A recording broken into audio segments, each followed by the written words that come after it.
the members of this group. They have angered.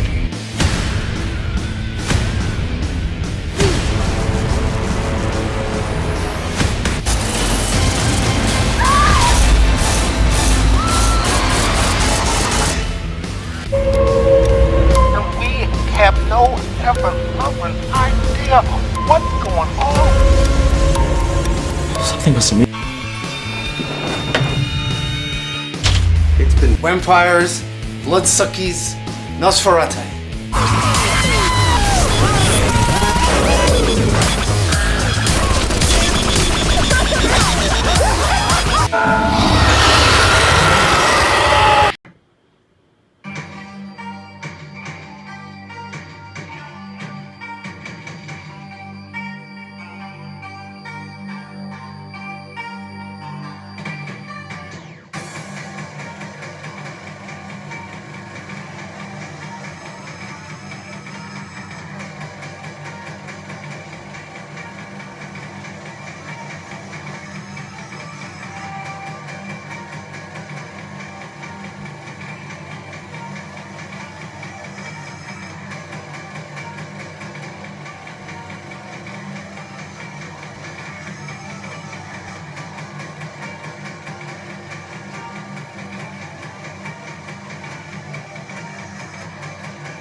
Hey, what's up everybody? Steven here, aka Wild Eye Guy 85, here to do another review.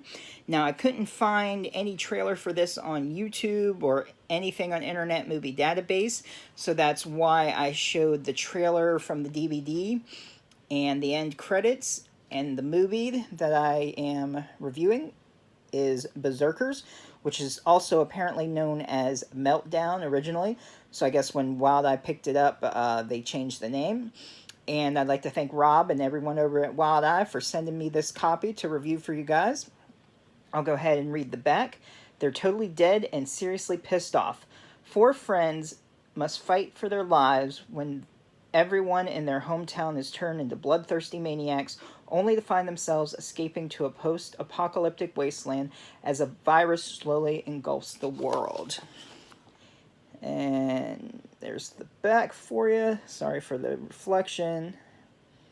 And there's one of the howlers, is what they call them, which there's parts of this movie totally reminds me of The Walking Dead. It's basically an R-rated version of The Walking Dead. It starts out, it's this guy's birthday, Hunter, and he's got this girlfriend who doesn't give a shit about him. He wants to marry her, but she's like cheating on him, and he doesn't realize it, even though everyone else does. He's so in love with her. And so on his birthday, he has a party the night before, wakes up drunk, passed out the next day, and his girlfriend, well, not for long, you know, like wakes him up, and he's got like writing all over his face, a dick on his forehead, and this one woman who's a friend of his, who's at first is kind of like his sister Callie, but she likes him, of course. You know how that relationships always go in movies. And he proposes to her. She turns him down. He finally stands up for himself. She headbutts him and knocks him out. And he goes to the bar to his friend, and he tells everybody, you know, what happens. And they're surprised that he finally stood up for himself, but they're also kind of joking about it. And Callie sees it, and she's all pissed off, saying how, you know, she'll kill her, which is kind of funny because that might happen in a little bit near future. And while they're talking, he's, you know, getting stuff off his chest, and everybody's watching the news. And apparently, there's some virus going around. People are biting each other, and people are dying, and everything's going, well, berserk. That's why they're called berserkers. Well, they call them howlers later on. So they're trying to get out of the bar and everything. They run outside, and he still wants to rescue Hunter, the main guy, still wants to rescue his ex, even though she's leaving him to go take a job somewhere. Him, Callie, and the barkeeper. He's saying they got a place to go, and one of his friends. So they're trying to leave town. They meet up, and they're basically on the run. Something happens. Hunter almost has a near-death experience, and while they're on the run, he recovers, and life changes. There's a life-altering event besides the near-death experience, and it goes into 2 years later, and this is why it reminds me of The Walking Dead. He's kind of like a Andrew Lincoln character, where he's kind of a leader of people 2 years later, but in the way of the leader, he's not as conscientious and kind as Rick. He's more of kind of a Negan leader, that doing anything what they can to survive, and Callie's kind of getting fed up with him a little bit. There's even a line from The Walking Dead. There's like these guys that attack Callie. They're used as bait, and one of them calls them sugar tits, which that's a line from The Walking Dead. And he created this little small town community called Whisper City. Another, if you're a Walking Dead fan, the Whisperers. And we even have later on kind of like a governor character. So basically an R-rated version of The Walking Dead. I enjoyed it. I give it a 7 out of 10. I mean, I'll definitely watch this again. The acting was decent. There were a couple not so well, but you know how it is. Lots of zombie killings throughout the town. People getting torn apart, eaten, as you saw in the trailer. Well, the fast clips of Meltdown. I don't know how much you could see of that. They kind of showed a lot of the gore. So the gore is on point. Good music. I was a little... I mean, I really enjoyed it. I was a little disappointed in the ending. Only because I'm not going to spoil it. It was a good ending, but they totally left it open for a sequel. And I really want to see a sequel to this. And I hope they do that.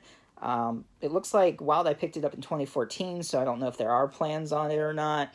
But this movie definitely deserves a sequel. So definitely support independent horror. This should be available on Amazon. I'll leave a link down below for Wild Eye releasing. And this is one you should definitely check out. Worth getting. I'm glad I got this in my collection.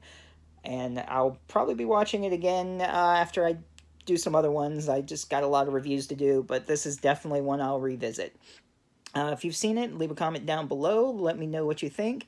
If you're new to the channel, be sure to subscribe, hit that bell for notifications, and I'll see you next time.